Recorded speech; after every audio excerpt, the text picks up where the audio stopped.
안녕하세요. 경매상관 박영춘입니다. 저번 시간에 이어서 이번 시간에도 유치권 총정리 2편이죠. 저번 시간 전체적인 개략적인 거하고 그 다음에 일부 좀 방송을 했고요. 300여 개 대부분 판례를 제가 총정리한 거 지금 강의를 하고 있습니다. 유치권 법정이상권만 잘해도 돈 법니다. 라고 이렇게 되어 있는데 어쨌든 한번 좀 쭉 보겠습니다. 다음 저번 시간에 이어서 뭐 교재 판매는 뭐 다 아시겠지만 이렇게 하고 있으니까 필요하신 분은 문자로 주십시오. 전화하시는 것보다 문자로 먼저 주시면 제가 좀 편합니다. 네, 바로 한번 해볼게요. 너무 길지 않게 짧게 하겠습니다. 뭐 이게 유치권 하다가 한 3강, 4강 정도만 할 건데 어쨌든 유치권에 대해서 여러분들 많이 다른 생각들을 가지고 계실 겁니다. 이제 자, 그래서 이제 813강 유치권 2탄이죠. 2편이죠. 잠깐 메모 좀 할게요.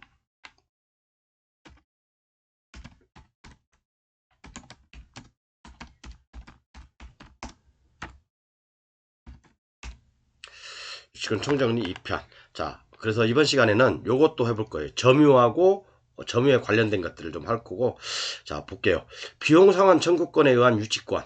비용상환 청구권이 뭡니까? 비용상환 청구권. 민법 203조. 그죠? 그 다음에 민법 367조에 의한 제3취득자의 비용상환 청구권이거든요. 점유자의 상환 청구권하고 203조에 따른. 그 다음에 요게 이제 두 가지 나눌 수가 있어요. 어떤 유치권자가 예를 들어서 공사를 할 거 아닙니까? 건물을 세우기 위해서 토지 공사를 할 거 아니에요. 그죠? 또는 어떤 공사업자가 건물의 리모델링을 의뢰받았는데 1차 리모델링을 하고 그 다음에 요거 뭐 이제 이 사람이 이제 마음에 안 들어서 다시 2차 리모델링 업자로 바꿨어요. 그죠? 이런 상태에서 건물의 가치가 상승했을 거 아닙니까? 또 임야를 까서 토지를 평탄 작업한다든가 공장을 세우기 위해서 또는 주택단지를 조성하기 위해서 이런 토목 작업을 했어요. 그죠? 이렇게 해서 그러면 토지가 임야에서 거의 뭐 대지 형태로 바뀌니까 가치가 많이 상승했을 거 아닙니까? 그죠? 그리고 이 건물도 역시 리모델링을 새로 함으로써 건물의 가치가 증대됐을 거 아니에요. 그럼 이런 건물의 가치가 증대된 것들 또는 토지의 가치가 증대된 걸 가지고 우리가 유치권을 주장할 수 있냐? 이제 그런 것들은 아이고 이게 빠져버렸네. 요게 이게 마이크인데요. 요게 빠져버렸어요. 주장할 수 있냐? 그것은 제가 옛날에도 방송해드렸지만 2023년 최신 판례가 있습니다. 그걸 토대로 해서 말씀드릴게요. 자, 어떤 유치권자가 토지 공장을 세우기 위해서 토지에 대해서 이제 작업을 했을 거 아닙니까? 그죠? 토목 작업을 해서 이제 결국에는 돈을 못 받으니까 소송으로 들어간 거죠. 유치권을 주장하면서 이제 경매로 넘어갔고 소송으로 갔는데 자, 그래서 토지가 임야했을 때는 단가가 100원이었는데 우리가 이걸 토목 작업을 다 하고 나니까 가치가 뭐 1000원으로 상승했다 해서 이 가치 상승분에 대한 유치권을 주장한 거예요. 얼핏 보면 여러분들 이 토지에 대한 물건에 관한 거잖아요. 그리고 이 건물도 리모델링 하기 전에는 10억이었는데 리모델링 끝나니까 100억이 됐다. 얼핏 보면 이 물건에 관한 그죠? 이 물건에 관한 채권이야. 그죠? 그러면 어떻게 보면 또 한번 생각하면 유치권이 또 인정될 수도 있을 것 같아요. 그죠? 유치권이 인정될 수도 있을 것 같아. 그렇죠. 그런데 대법원 판례에 의하면 그죠? 존경하는 판사님들께서 판결에 의하면 이런 비용 상환 청구권, 토지의 가치 상승 또는 건물의 가치 상승으로 인한 유치권은 인정 안 해준다. 이제 그 내용이 여기 있습니다. 나머지 교재에 다 있으니까 여러분 교재 보시고요. 자, 그리고 이제 양이 많다 보니까 빨리빨리 진행할게요. 그 다음에 유치권은 소유주가 동의를 해야지 점유를 할 수 있어요. 그죠? 동의하지 않고 점유를 한다는 것은 말이 안 되는 겁니다. 그러면 여러분들이 또 이제 헷갈리기 시작해. 그러면 이 사람이 공사하다가 돈을 안 주니까 점유를 해버렸는데, 그럼 이것도 내가 승낙을 안 했는데 점유하는 게 맞냐? 그것은 대법원에서 일관적으로 소유자가 공사를 맡긴 것 자체가, 그죠? 소유자가 공사를 맡긴 것 자체가 동의를 한 거다라고 그렇게 보는 겁니다. 그죠? 그 다음에 유치권은 또 타인의 물건이어야 되잖아요. 타인의 물건인데, 자, 매각 물건 명세서에 이런 식으로 기재가 돼 있다. 이런 식으로. 예를 들어서 소유자로부터 유치권이 어쩌고저쩌고 막 써 있어. 소유자로부터 유치권 뭐 주장 어쩌고저쩌고 막 써 있어. 그럼 이런 건 유치권 인정됩니까? 유치권 인정 안 되죠. 자기 물건인데, 지 물건인데, 타인의 물건이어야 되는데, 내 물건이 유치권을 주장하는 거잖아요. 그죠? 소유자가 벽면에 고정시킨, 뭐, 고가의 석조 장식, 뭐, 이런 것들도 소유자 거잖아. 내 거잖아. 내 건데 내가 유치권을 주장할 수 있어요? 안 되죠. 그죠? 이것도 어떻게 보면 부합물이지. 벽에 부합된 거잖아요. 그죠?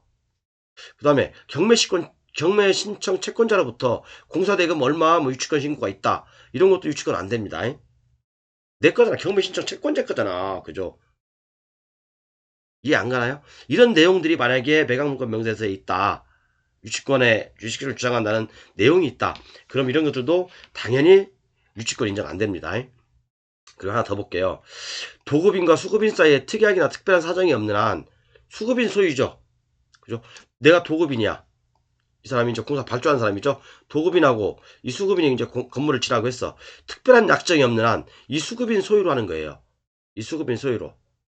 왜? 이 사람 수급인이 자기의 노력과 돈과 자재와 뭐 이런 걸 써서 건물을 짓고 있는 거 아닙니까? 그렇기 때문에 대법원에서 인정하는 것은 수급인 소유다. 특별한 약정이 없다면. 그죠? 그런데 도급인 명의로 건축 허가를 받고 이 도급인 명의로 건축 허가를 받았어. 이 사람 앞으로. 그죠? 소유권 보존 등기를 한 경우 이 사람 앞으로 소유권 보존 등기를 했겠죠. 그럼 이건 당연히 이 도급인 거겠죠. 그죠? 도급인 거 맞잖아요. 그죠? 그 다음에 건축허가 명의가 도급인으로 되어 있고 건축허가 명의는 도급인 명의로 되어 있어. 그죠? 도급인 명의로 되어 있어. 그런데 공사대금을 미지급했어요. 그죠? 미지급하게 돼 있어. 그런데 이 건물을 대물변제하거나 또는 가등기 해준다는 등 소유권 귀속에 대한 약정을 하는 경우가 있잖아요. 그죠? 내가 이 건물을 다지면 뭐 하나를 너한테 주겠다. 하나를 너한테 주겠다. 공사비로 상계하자. 그죠? 그렇게 얘기할 수가 있잖아요. 그죠? 그러면 이 부분에 대해서는 아직 등기 이전이 안 됐으니까 이 부분에 대해서는 유치권이 주장 가능하냐? 주장 가능합니다. 그죠? 대물변제하거나 가등기 해준다는 등 소유자의 소유권 귀속에 대한 약정을 하는 경우 이런 경우는 유치권 성립한다 라고 보시면 됩니다. 이해 가셨죠? 그리고 아까 이제 자재납품에 대해서 잠깐 얘기를 했었는데 자 도급인이 있어. 그리고 수급인이 있습니다. 그죠? 도급인이 있어요. 수급인이 있어. 그러면 제가 한번 판례를 읽어볼게요. 도급인과 수급인이 협의하여 건물을 짓기로 하고 도급인과 수급인이 협의해서 이 건물을 짓기로 하고 수급인이 비용과 노력으로 건물을 지어서 완공 후에 분양대금에서 공사비를 가져가기로 했다면 타인의 물건이 아닌 본인의 물건이므로 유치권은 인정이 안 된다라고 돼 있거든요. 그죠? 유치권 인정이 안 된다. 이런 경우는 뭐냐면 토지와 건물이 동시에 나왔을 때 그죠? 이런 경우를 이해가 잘 안 가시나요? 자, 지어서 완공 후에 분양대금에서 공사비를 가져가기로 했다면 분양대금에서 공사비를 가지고 했다면 어차피 분양을 할 거 아닙니까? 이 건물을. 그죠? 뭐 101호, 102호 이렇게 분양을 할 거 아니에요. 분양을 하기로 했다면 타인의 물건이 아닌 본인의 물건이므로 유치권은 인정이 안 된다라는 판례가 있습니다. 그죠? 그래서 이런 경우에는 토지 소유자를 만나서 정확한 내용을 묻는 것이 중요해요. 대부분 판례 이거 굉장히 중요한 겁니다, 여러분. 대부분 판례 굉장히 중요한 거예요. 보면 수급인으로부터 일부 공사를 하도급받은 하수급인들이 수급인의 유치권을 원용하여 행사하는 것은 허용되지만 이 판례에서 수급인은 뭐예요? 건물 전부를 한 것이 아니라 그죠? 공사를 전부 한 것이 아니라 하수급인한테 하청을 준 거예요. 그죠? 자, 다시 한번 정리해 볼게요. 이게 여러분들 굉장히 헷갈릴 수 있는데 자, 수급인이 있어요. 도급인과 수급인이 있어. 그러면 이 수급인 본인의 돈과 노력으로 이 건물을 져서 분양하기로 했어. 그럼 이런 경우는 이 사람 거잖아. 이 사람 거. 수급인 거잖아요. 하청업자 거잖아. 그럼 이 사람은 여기에 유치권을 주장할 수 있냐? 없다는 거죠. 그래서 토지수를 만나서 정확한 내용을 묻는 것이 중요해요. 그죠? 그리고 또 한 가지 아까도 말씀드렸지만 전 시간에 말씀드렸죠. 이 도급인이 수급인한테 공사비를 전체를 다 줬어. 그런데 여기에 이제 여러 가지 하청업체가 있을 거 아닙니까? 다 하청업체가 있을 거 아니야. 그런데 이 수급인이 이 하청업체들한테 돈을 안 줬어. 그래서 하청업체 사람들이 이 건물에 대해서 유치권을 행사하고 있어. 그러면 이 하수군 하청업체 사람들은 유치권이 인정 안 된다고 제가 말씀드렸죠. 왜? 이미 이 도급인은 아까하고 이하고 상황이 다른 겁니다. 도급인은 이미 이 수급인한테 돈을 다 지급했기 때문에 돈을 다 준 거예요. 다만 이 사람하고 이 하청업체 사람들하고는 채권 관계일 뿐이에요. 그죠? 채권 관계일 뿐이라고.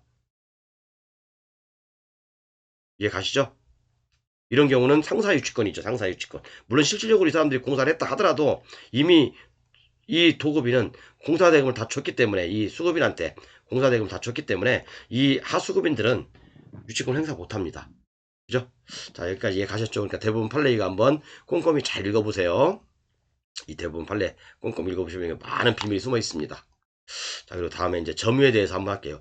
시간이 좀 많이 걸리는데 점유는 여기까지 해야 되는데 이번 시간에 할라나 모르겠네. 일단 점유까지 한번 해볼게요. 자, 우리가 이제 경매 법원에 들어가면 현황조사서나 감정평가서상 점유가 없으면 유치권 성립 안 하죠. 현황조사서에 뭐 없다.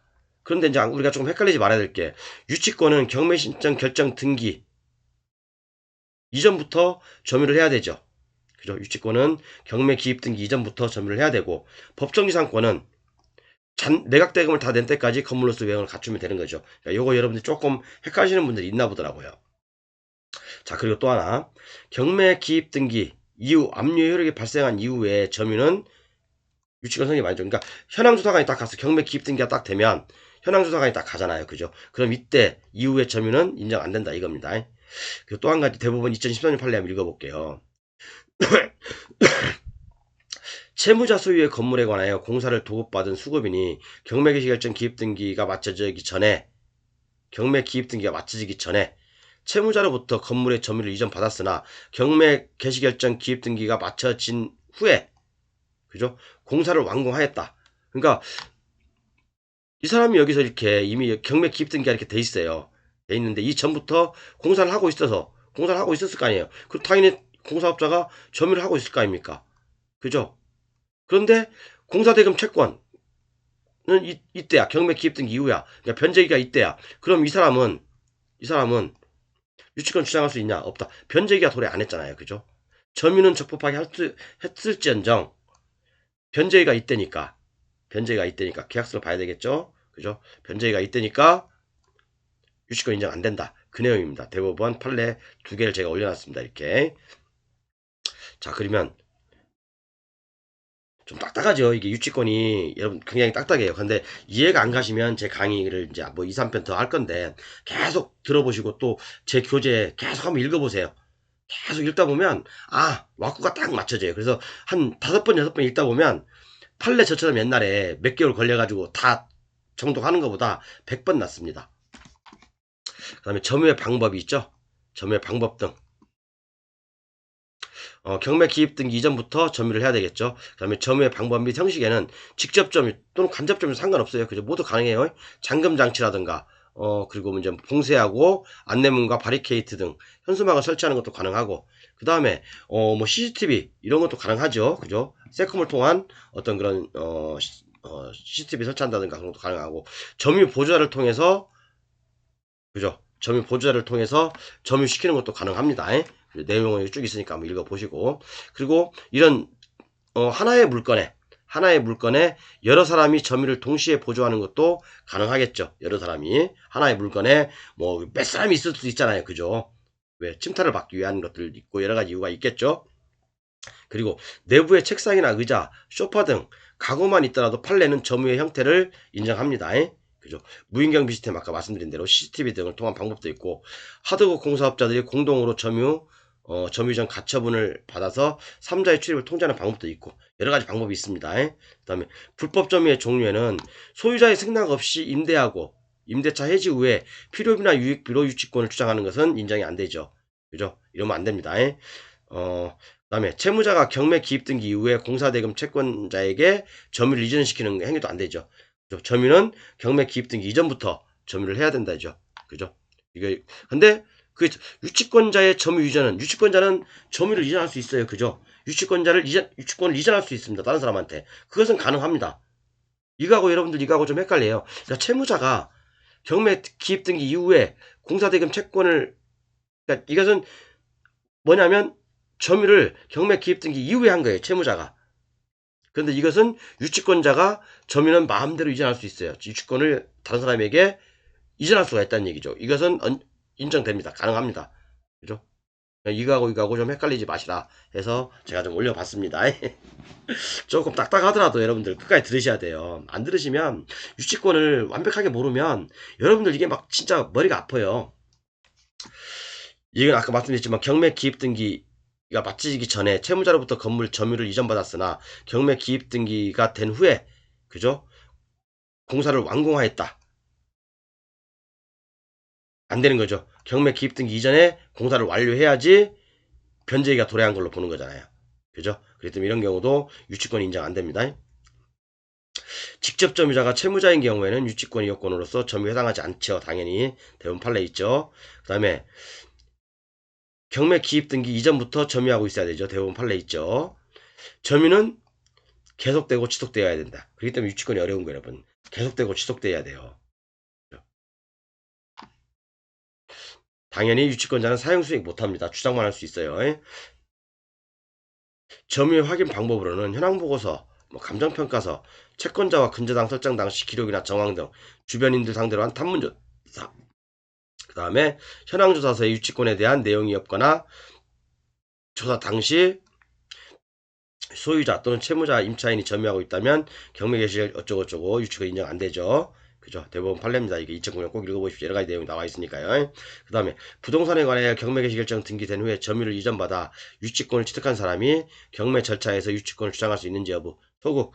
무조건 경매 기입 등기 이전에 한결같은 대부분 입장이에요. 경매 기입 등기 이전부터 점유를 하라.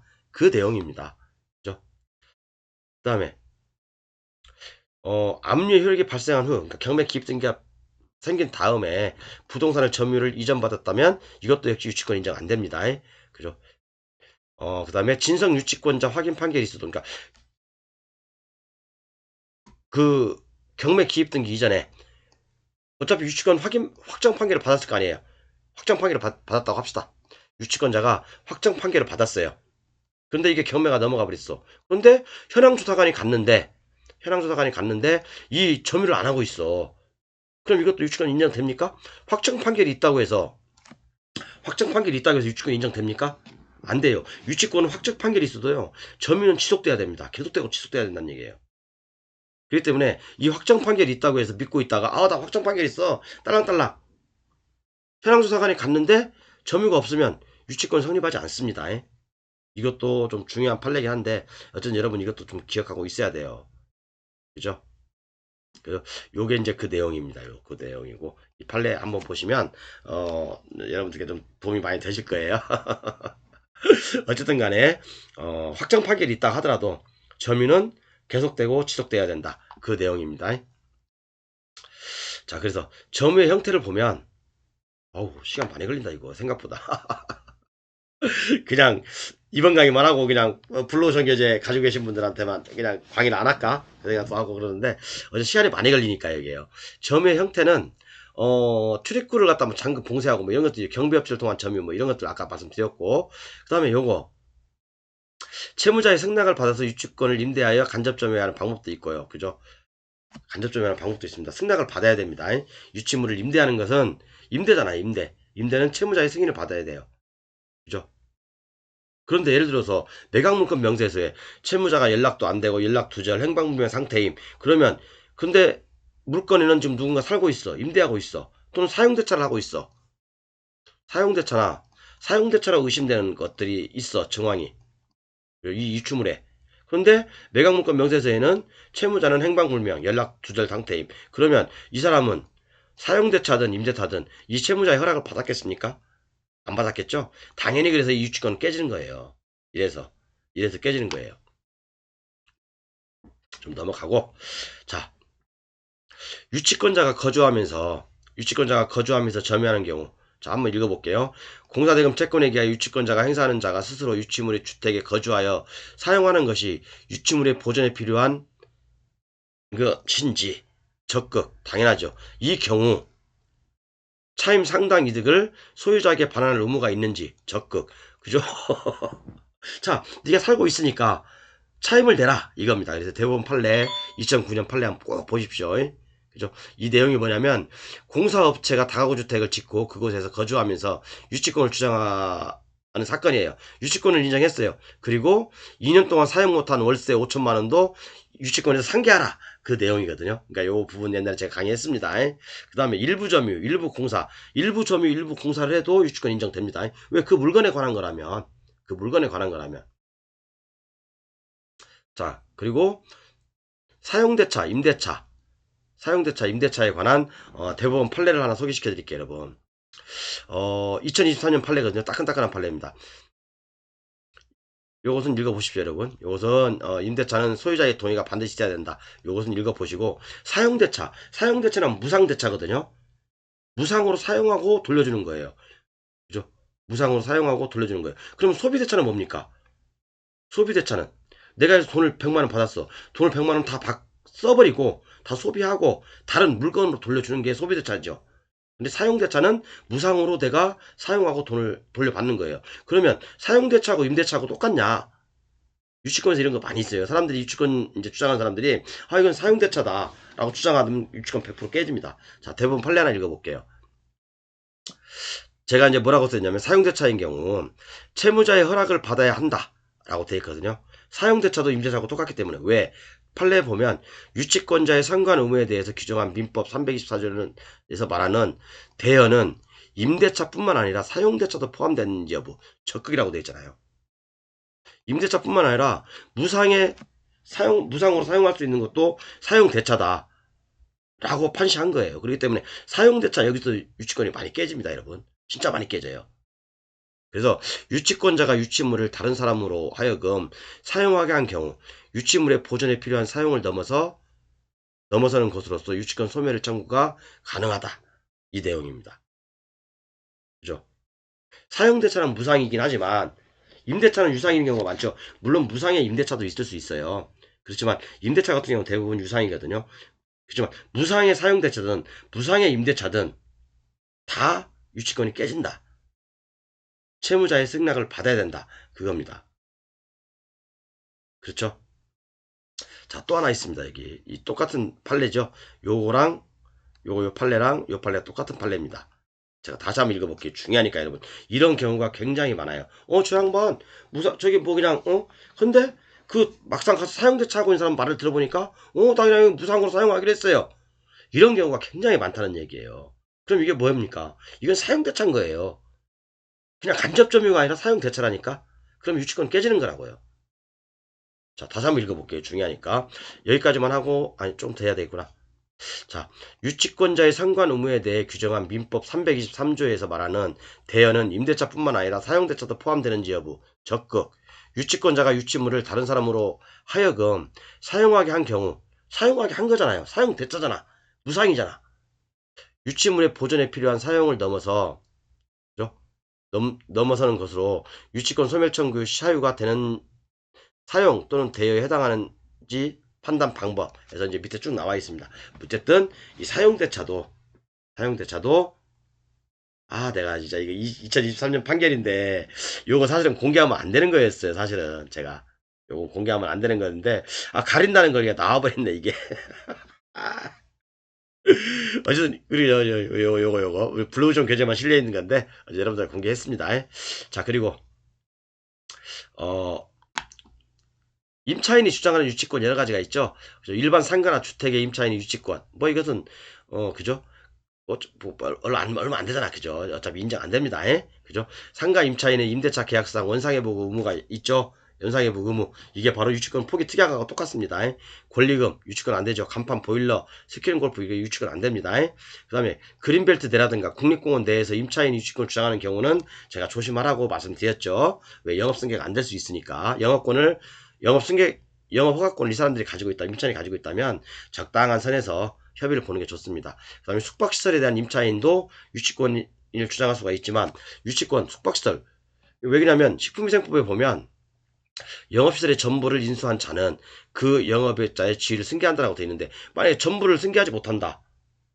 시설에 전부를 승계하지 못한다. 임차인 명의로 돼 있다. 임차인 명의로 허가가 돼 있다. 이런 경우는 숙박시설에 승계가 안 될 경우가 있죠. 그럼 내가 다시 설치하고 시설해야 되니까 돈이 더 많이 들 수가 있다는 얘기죠. 또 예를 들어서 뭐 계획관리 지역에는 모텔이 안 되는데 그걸 인수를 했어.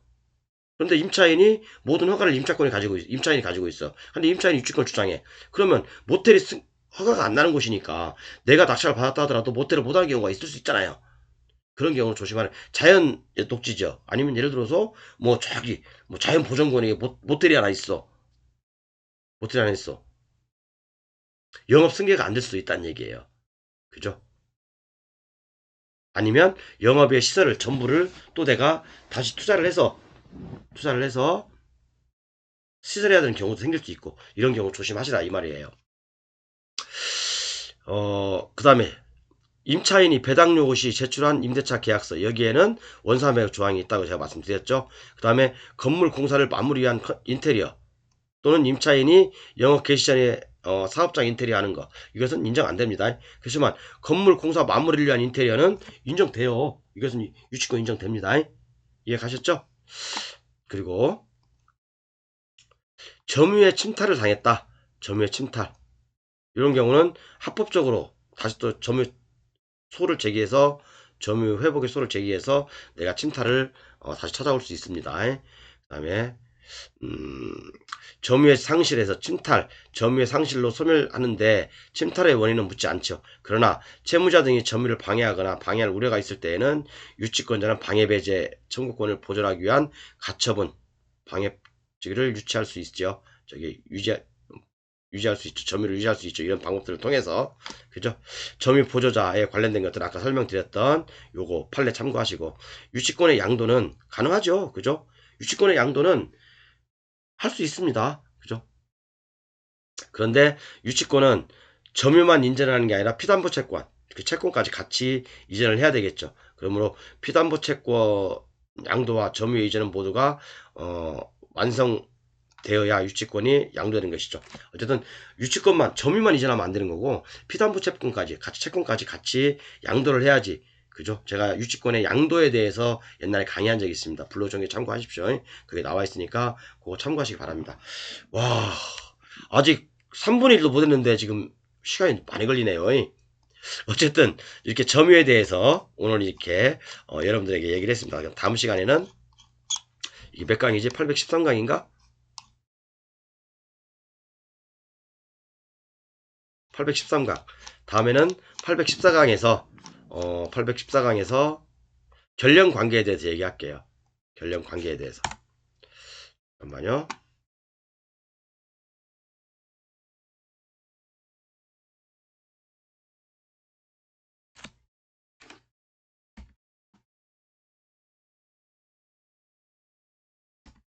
(814강에서) 결령 관계에 대해서 얘기를 하겠습니다.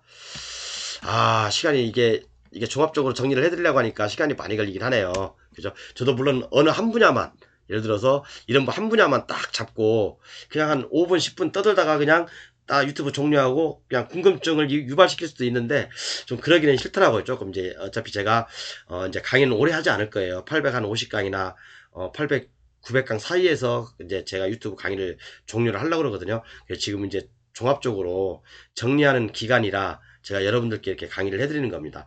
물론 이제 그다음부터는 다시 한번 말씀드렸지만 유료로 전환되는 방송일 거예요. 다.